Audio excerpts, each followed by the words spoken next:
badass coders, soon-to-be coders, and engineer extraordinaires. In this tutorial, let's look at using the single responsibility principle in Python once again.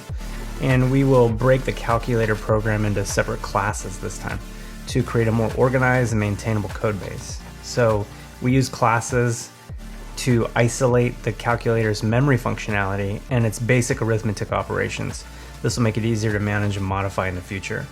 So let's jump right in. Let's apply the single responsibility principle to improve the design of our Python calculator. And let's also take a look at using classes in general.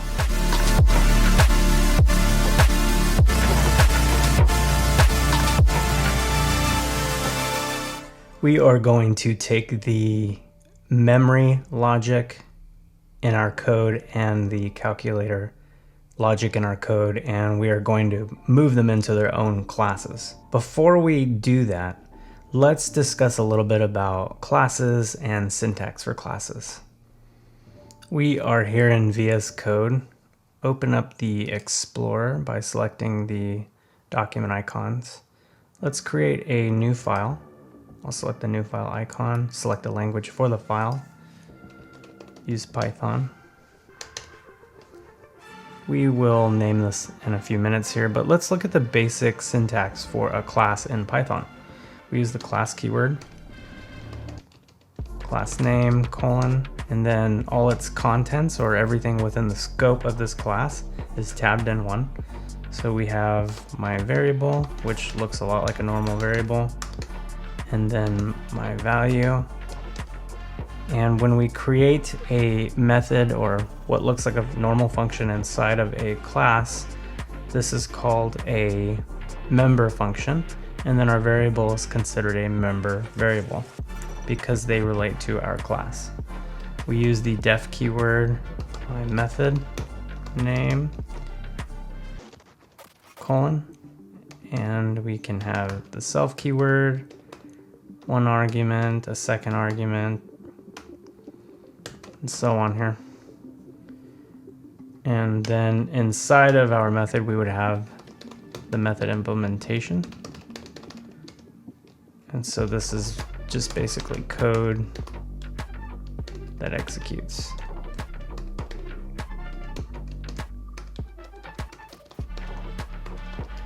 That executes a list of instructions. So this is the declaration of our class. This is what we might refer to as sort of like a cookie cutter versus the actual cookie. It's the blueprint.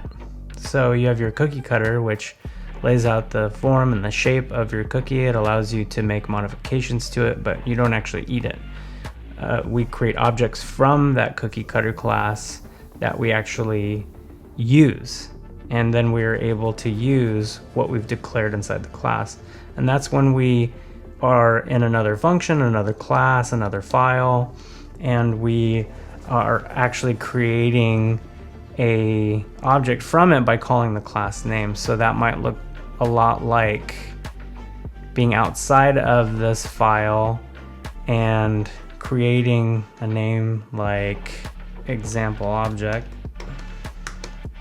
equals the value of our class name with an open and close parenthesis. And this is our constructor method, which is called when an object of the class is created. And I will explain a little bit more about this in a few minutes. And then if we wanted to access our variable of our class, we use our object name here. We use .syntax, and you can see we have access to my variable and access to our method. So just to visually see the difference here, I'm going to use a comment, declare cookie cutter / blueprint.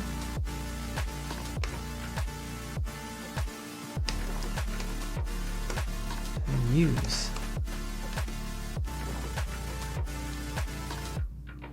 to make an object. Make a cookie. All right. So up here, we've declared our blueprint, our cookie cutter. It says how things will be done. and how we will do those things with our data. And down here you can see we are creating an object, and this is actually using our data. It's using the code within the declaration to do something. Again, where we use it could be any number of files, any location within some other method, some other function somewhere, hundreds of files later, wherever. It doesn't have to be in this file right underneath this declaration. This is just a basic syntax of a class in Python. Let's drill down a little bit further into the syntax. So the first line of the class definition is the class header, and that starts with the keyword class, which you can see here. And that's followed by the class name, and that ends with a colon. The class name should be written in what we call camel case, which is when the first letter of each word is capitalized or starts with a capital letter. And then the class body, if you'll notice, is indented, and that can contain class variables, which we have here, class method, which we have here, and then even a special method, which we call init. And this is actually the constructor method called when an object of the class is created. So when we created our class here, our class object with these parentheses, this equates to another method that we call our init or our constructor method. And so you have 2_init, and you can see it already filled it in. Code completion filled it in here. I'm just going to get rid of all this though to kind of simplify what's going on here. And then use our colon, and we would have some sort of code implementation going on up here as well. So just trying to strip this down so that you can see it in its most basic form, right? And as we refactor, we'll learn a little bit more about each of these things. Also take a note of the self keyword here, this argument. That self argument in class methods refers to the instance of the class that's calling the method. So when you see self, it's referring to the class that's actually calling this method. And again, if this is all clear as mud, we're going to go through this again with some examples, and hopefully you better understand by the end of those examples a little bit about classes. And so this allows the instance of the class to access the member variables and the methods of the class. So that's what that self keyword does. So let's get rid of this. Actually, I'm going to keep all this, but I'm going to comment it out so that when we compile it, we don't have any issues. I'm going to move it down here. Now let's look at some examples. Let's create a new class here using our class keyword. And let's call this lemon cake. End it with our colon. Create a member variable. Let's name it slices and give it a value of 8 slices. Create a member method using our def keyword, and we can call this show cake slices.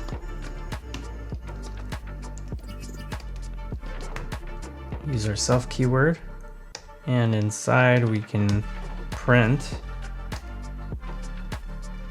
the phrase that this lemon cake has a number of slices. So self again is referring to the class that calls this when we create the object, which is currently this class. And we use the dot syntax to access our variable, which has a value of 8, so that 8 gets substituted in here. And it will say that this lemon cake has 8 slices. Can add a comment up here that we are declaring a class. It's the blueprint. It's the cookie cutter. It's giving the shape to what we will eventually use or create when we create that object and use it. That's actually like our house for our blueprint, or our cookie for our cookie cutter, which we're just going to do down here in our demonstration. Like I mentioned before, where you declare the class, which is all this, can be in a completely different place in an actual project than where you call that class or use it and create it as an object. Again, you could use that in a function or a class somewhere hundreds of files later within your project, buried deep within it, right? So here is where we call the class, or rather we create an object, create house / cookie, okay? Whole lot of pictures to paint there for declaring a class and then creating an object from it. So hopefully one of them sticks. So we do this by calling this my birthday cake, giving my object a name, which is my birthday cake, and then giving it the value of the name of the class, lemon cake. And we have the open closed parenthesis, which is our constructor. Again, that's referring to roughly our initializer, which again, we're going to look at all that more in depth when we get to the actual calculator and start refactoring. So now we have an object, and we can access the variable of the object by printing another F string here. We can just say number of slices,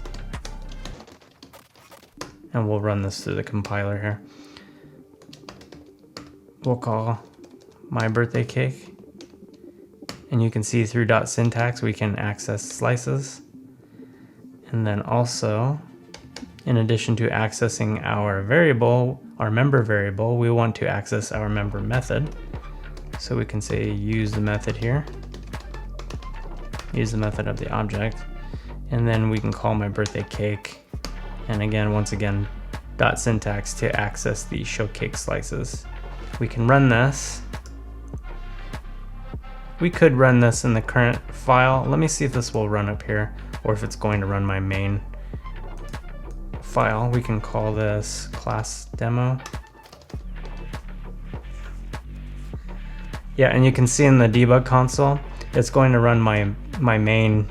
It's going to run my main.py file here. So let's open up our folder, select the class demo file we saved, and open that. And you can see all of our code is still here. And then we can run this. And it still wants to run main, so I'm actually going to come down here and run current file in the interactive window. And we should see some information down here. So you can see here that we have the number of slices. So this is the access for the variable over here, number of slices. And then you'll notice down here that we're getting bound method lemon cake, and it's not showing us what you might expect, which is to print this string out. It's showing us like possibly a memory address here. So what's going on? So it looks like the issue is when we called our method, we did not include the open and close parenthesis. So let's run this one more time.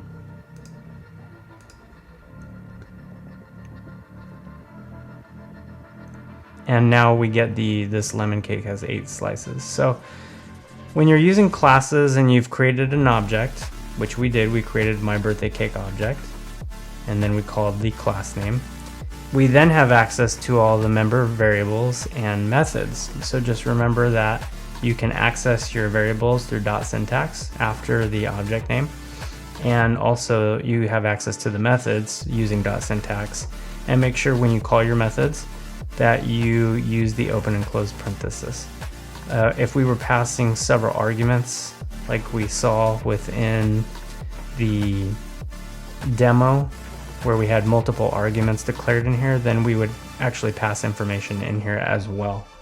And that would be required based off of how we have it set up. So this is a little bit on classes, and hopefully it gives you a little bit more clarity about how they work.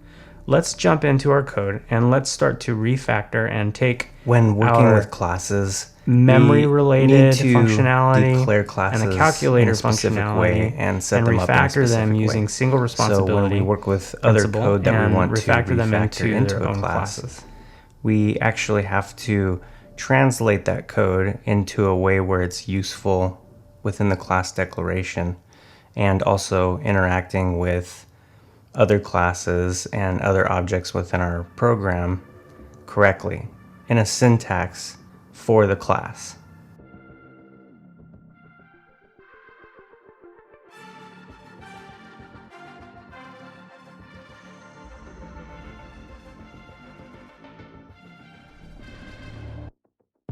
And so we start by creating a method, and we want a constructor method. So this is where we are going to start using init again.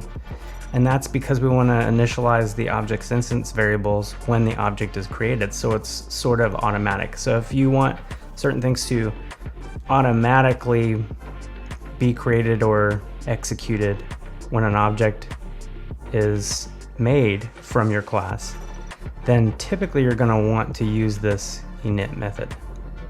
So we can start by typing the def keyword for our functions, underscore init, and I'll get rid of what's already there. And all I want to keep is this header with the colon and the self keyword. Let me finish this and we can walk through it. I'm going to use self.memory equals our list. So half of it looks like it used to, with the result underscore memory equals and then open and close brackets. But then you'll notice there's some differences with the self keyword. So let's walk through it. So the def init and then our parenthesis with the self, that method is called the constructor. Okay, so it's used to initialize the object's instance. So when we create an object from this, where we use it, the use point, then we create that object's instance variables when the object is created. So by using this method and setting self.memory here down here, we're creating an instance variable called memory. So for each object that's created from this result memory class, rather than having a single global variable, which was result memory. So let me show you what I mean as far as now using this. Now, if I was to come outside of the class here and make a variable like test memory, and then I connect to my class by calling result memory. And since we're working with a class, in order to initialize this, meaning in order to make it ready for use at what I like to refer to as the call point, then I want to use my open and close bracket here. We are initializing it. We are creating an object here. If I come down to another line here and I use our nickname we've given it, our variable, and that's how you can think of variables, it's just a nickname. I run my test memory again, and now I can access the memory attribute that's within my class here. Let me show you a couple more examples of accessing the instance variable of memory. So we call it a class variable, but we call it an instance variable. It sounds kind of confusing at first, but just know that you're dealing with two aspects. You're dealing with the declaration side of a class, and then also the use of the object that the class creates. So when you declare it versus when you use it is typically when those names are used separately. So when we declare it, we call it a class variable. So memory is our class variable here because it's in the declaration of our class. Down here, when we actually call or create a new object from our class, and then we access memory, it is now an instance, because in this instant we are using it. We are creating an instance at this point. It's an actual tangible object that can be used to do something. Let's create a couple more examples of our instance variable here. And just to drive that home one more time, self.memory is referred to as an instance variable. So an instance variable is a variable that's defined inside a class, and it's specific to each instance or the object of the class. So when a new object is created from the class, each object has its own copy of that instance variable. And we're going to show that right now by creating a couple objects. So we might create a new object called result memory1. We call our class name an initializer, And then now we can call result memory, but I'm actually going to rename this. We can call this 2 and result memory and initialize. So what we have here are 2 brand new objects created from our class. And that's really what's so powerful about using classes, is we can use all the same functionality within the class, but we can use it all over the place in all these new objects. I could call this whatever I want because this is only the nickname or the variable for it over here. I could call this Lambo. I mean, it doesn't make any sense with this class and what the class does, but we could call it whatever we want, Coke. And you can see how powerful it is. We could just keep going and keep creating all these new objects. And they're copies. So what we create with Coke is a separate copy from what we create with Lambo. So even though we create a list for memory, the Coke memory list is going to have something completely different if we put it in there than the Lambo list, memory list. So we can also access this memory, that specific memory for that instance, by calling our variable name, which again I like to refer to as the nickname, right, for our object. And we can use .syntax here and then grab that memory if we wanted to do something with the memory that exists there. And at this point nothing exists because we haven't put anything in it at this point. But you can see how each of these is able to grab their own instance of that memory variable. Let's write a test to prove to ourselves that each instance of these new objects from our result memory class are actually different, or different memory lists as we've declared here. One way we can do that is, first of all, let's simplify what's here, get rid of these other instances, and then let's name these 2 different things. Let's call this Coke, and just for the sake of our little test, we can call this drink. And instead of memory now, we're trying to access drink. And then the same down here, we want to access that drink variable, okay? And then our new instance is actually called Coke right here. That's the nickname we gave it. And then this one we could call Sprite. And we can also update calling it right here. So we have our Coke object instance here, and then we are accessing the drink variable within that object instance, which is Coke. And then the same can be said down here for Sprite. So we want to see that these are different. How can we do that? Well, we could add a bunch of stuff to each list that's different, and that would be just fine. Create an assignment operator here, and then let's say we add drink up. Assign a value here for this Sprite instance, and we could say crack that top. Then what we're doing is we're assigning a specific value to the Coke.drink instance memory list, and then we are assigning this crack that tops value to our Sprite.drink object instance, okay? So these are separate. So we're running them there, but we don't know what's actually in this yet. So the way that we can see this is we could print this to the console. So now that we've assigned it a value, let's run our print method, and then let's call Coke.drink just to see what's in it. We can also do the same down here and call Sprite.drink. And we want to print the values to the console. So if we come up here and run this, you can see drink up and crack that top, okay? Also, another way that we could look at this is we could get rid of the print statements here. And Coke.drink has been given this value, drink up. Well, what if we were to feed this variable as the value to our Sprite.drink variable? So we would come in here and say, let's add Coke.drink to our Sprite.drink list. Then we can print our Coke.drink list, and also come down here and print our Sprite.drink. And then you can see that the value was successfully copied over into our Sprite.drink variable from the Coke.drink variable. And then just to show again that these are different, what we can do is change our Sprite.drink.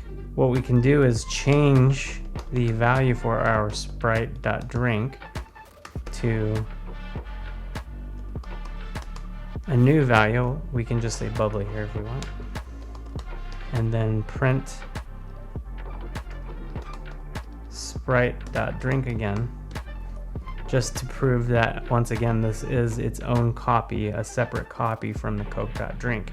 Even though we passed the Coke.drink value into Sprite.drink, at some point we decided to change that instance value again, and then we're just using prints to see those values within our console here.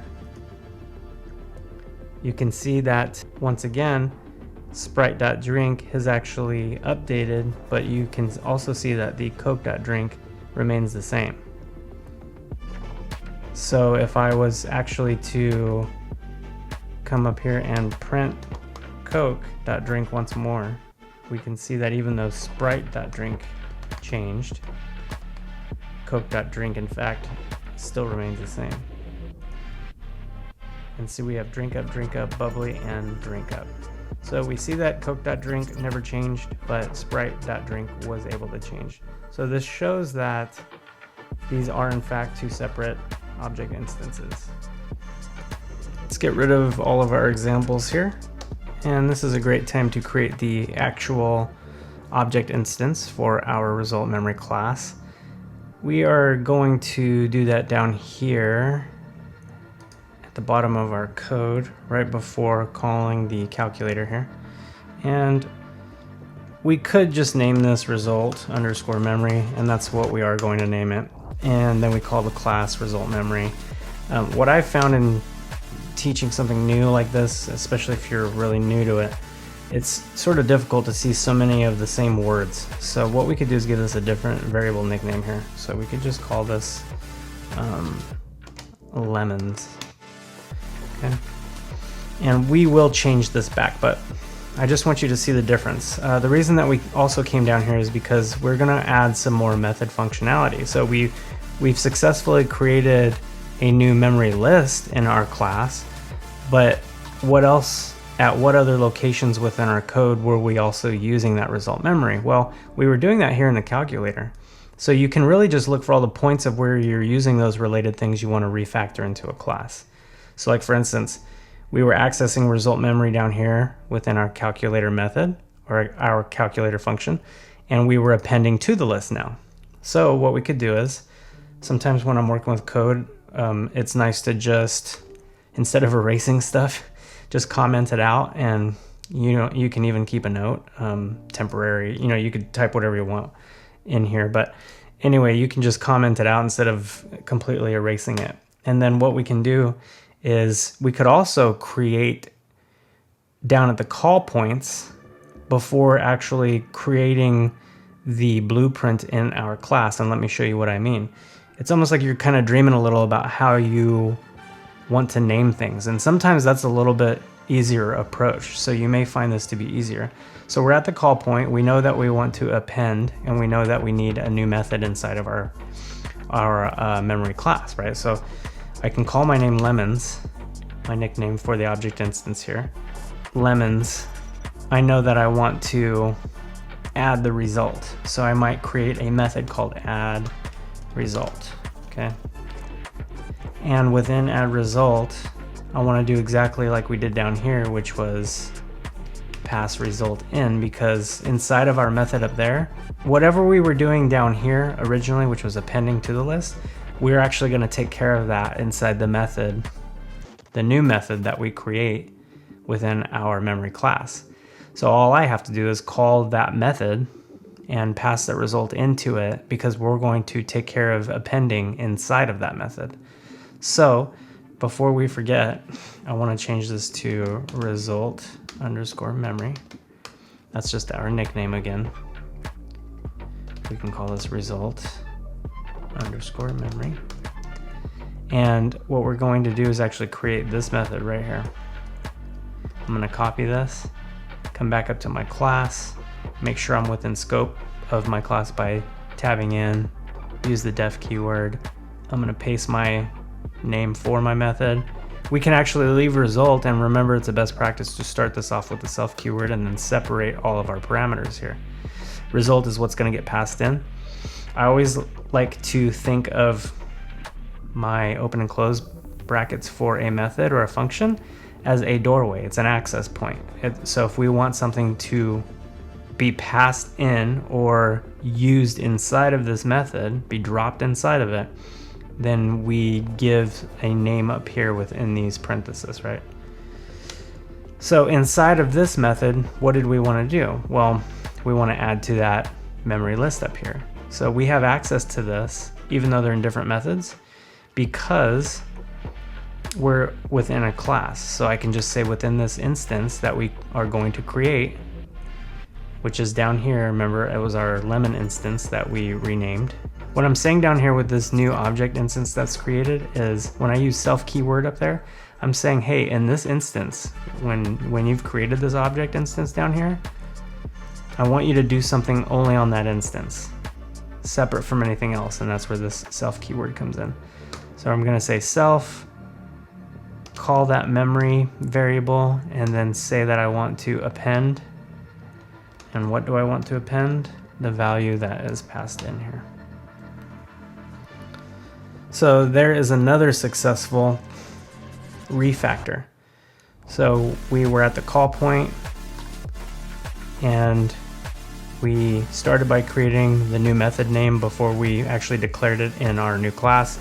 We're passing that result. I want to take a moment to look now at we can our get rid memory of variable in our this class called result memory. memory.append. In Python, a class member variable, we are on the instance refactoring like of the result our memory variable here in the code. These are accessible from any method within a class. So you might have noticed that we have our initializer method and it has self.memory equals a list. And then we also have our add result method, which is also accessing that memory list. That may seem a bit confusing because that memory variable is within the scope of each method. The memory variable is an instance variable. Okay, so remember we looked at our lemon instance, our Coke instance, our Sprite instance. That memory variable was specific to each of those. And this just means that each instance of the class can have its own unique memory list. So remember, Coke, Sprite, Lemon, they had their own unique memory list. But why is that?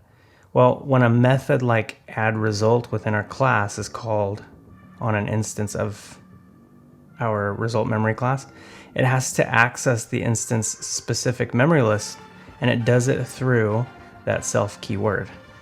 So when you see that self keyword, know that it's very special. It has a lot of benefits when you are actually using or working with variables on each instance. So the self keyword is used to refer to the instance on which the method is being called. So in the case when we add result, add result method is called on an instance of the class, that self keyword is referring specifically to that instance. So self.memory is referring to the memory list of that instance for Coke, of that instance for Lemon, of that instance for Sprite.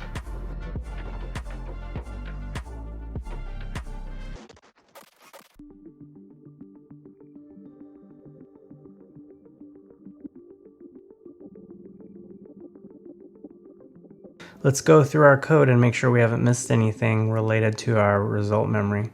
And you can also see here actually in the calculate method that we are running some conditions on result memory and then actually returning something to result memory. It's really easy to overcomplicate this, but basically what we're going to do is take out this logic and just put it in a new method. Simple as that, right? So we can remove this. Actually, I'm just going to copy it. And we can leave one of these return statements because we're going to take the rest of this and actually move it up into a new method within our class.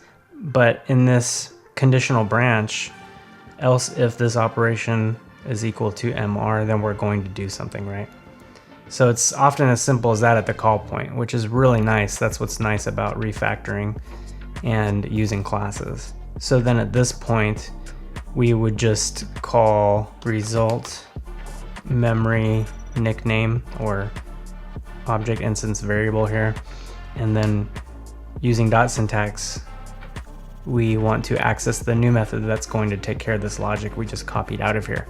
We could call that, get the result, get underscore result. And we don't actually have to pass anything into this. We just have to execute those conditions. So we can come back up here now, tab in to make sure we're within the scope of our class, call get underscore result.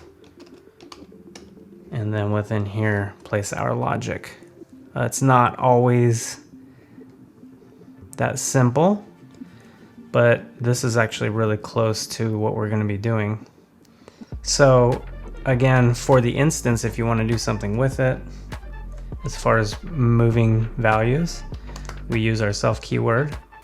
And then so we're saying if the value passed in, which is going to be self, and then we want to use the same variable that we used before, which is our list, our memory list, right? So if the length of our memory list, our variables inside, our values inside of our memory list are equal to 0, then we do this. Otherwise, we can actually update this to read the same. Otherwise, self on the instance for the memory variable, do this. So it's kind of challenging at first to see and understand this self, but I always try to remind myself that self is referring to the object instance, the point of creation. At that object's creation, I want to do something with it. So when I say self, I'm saying on that instance creation, do this. So I believe now we actually have all of the result memory logic refactored into a class. Let's go ahead and run this. Add our operator. And you should get a proper operation here with the proper result. 3 plus 3 is 6. If you're getting any errors like self is not defined or anything like that, you may need to exit the calculator. And sometimes I like to also clear my terminal here, even though it's not technically clearing, you can scroll it up, but just so you can kind of clearly see what's going on down here, and then hit enter after you enter clear. Sometimes I've noticed that VS Code will stick, so to speak, and I might have to command save it or even close it out and restart. So if you've looked over your code a couple times and you're not seeing anything noticeable, then sometimes a good close down and restart will fix the job. And I've noticed that in other programs as well. So you can see we have our result memory object instance created. Our result memory add result method is called, passing the result into it. If we go up here, you can see I have add result here, and then inside of this method we're appending. And then on our get result, we are actually down here in our calculate logic, we call that result memory if this condition is true to get the result back, and it's going to check with our logic that we created before. And then you can see where the memory variable needs to be accessed. We have memory, and it's prefixed with the self keyword, which again is just referring to that object's instance. And object's instance is referring to the use case or the point of use of our class within our code. I'm going to stop it there because I know that this can be a lot to swallow, using the single responsibility principle and refactoring our code into a class and learning the class syntax. In the next videos, we will continue to use the single responsibility and refactor our code into other classes.